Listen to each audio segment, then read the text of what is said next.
नागपंचमी पर्व के मद्देनजर जैतपुरा स्थित नागकुआं पर जोरों शोरों से तैयारियां चल रही हैं।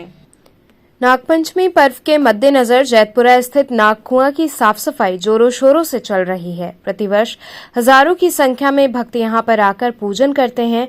मंदिर के पुजारी कुंदन पांडे ने बताया कि बहुत ही पुराना ये कुंड है। यहां पूजन अर्चन करने से काल सर्प दोष से शांति मिलती है। यहीं कुंड पर बैठकर महर्षि पतंजलि ने योग सूत्र की रचना की थी। 2 अगस्त मंगलवार को नागपंचमी पर्व पर कुंड पर पूजन अर्चन के लिए विशेष रूप से प्रांगण को आकर्षक रूप दिया जा रहा है, जिससे श्रद्धालुओं को कोई परेशानी न हो। पुलिस प्रशासन भी क्रम से दर्शन पूजन के लिए पूरे क्षेत्र में चक्रमण करते रहेंगे। बड़ी संख्या में आने वाले श्रद्धालुओं के लिए सारी व्यवस्थाएं की जा रही हैं। साफ सफाई का कार्य पुजारी तुलसी पांडे, राजीव पांडे की देखरेख में मजदूरों द्वारा किया जा रहा है।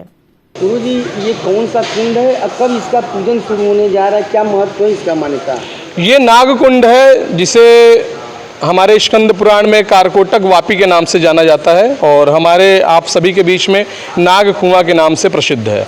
यहाँ नाग पंचमी के दिन भव्य मेला पूजन का आयोजन होता है।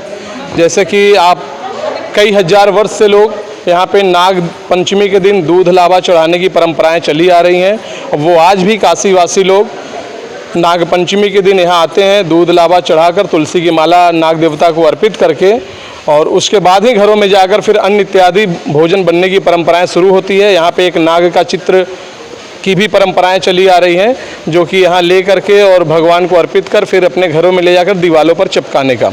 तो ये बड़े गुरु और छोटे गुरु के नाम से संबंध भी रखता है वो नाग की चित्र। तो बताया जाता है ये स्थान जो नागकुआं है महर्षि पतंजलि की तपोस्थली। यहाँ पे महर्षि पतंजलि अपने गुरु पाणिनि जी के साथ रहकर योग सूत्र और महाभाष्य इत्यादि ग्रंथों की रचना किए। इसी स्थान पर उन्होंने कई हजार विद्यार्थियों को शिक्षा दीक्षा देने का भी कार्य किया। यह स्थान महर्षि पतंजलि जो शेष अवतार होने की वजह से नाग देवता का भी पूजनीय क्षेत्र स्थान है, क्योंकि जो सर्पों में कारकोटक सर्प, जिसको कारकोटक सर्पों का राजा कहा जाता है, बताया जाता है वो इसी स्थान से पाताल लोक को गए थे, अपने नागलोक को।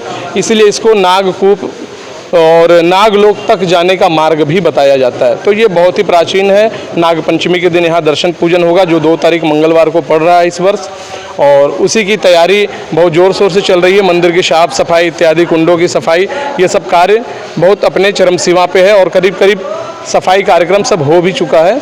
तैयारियां भव्य चल रही है। सर्पदोष जिसे होता है तो यहाँ किस तरह से उसका जो काल सर्पदोष है, जिस भी जातक को काल सर्पदोष की दिक्कत है, वो काशी में इस स्थान पे नागकूप पर आकर पूजन करके और काल सर्पदोष संबंधित जो विशेष पूजन होते हैं उसे करा करके अपने दोष को दूर करने का यहाँ उपाय किया जाता है।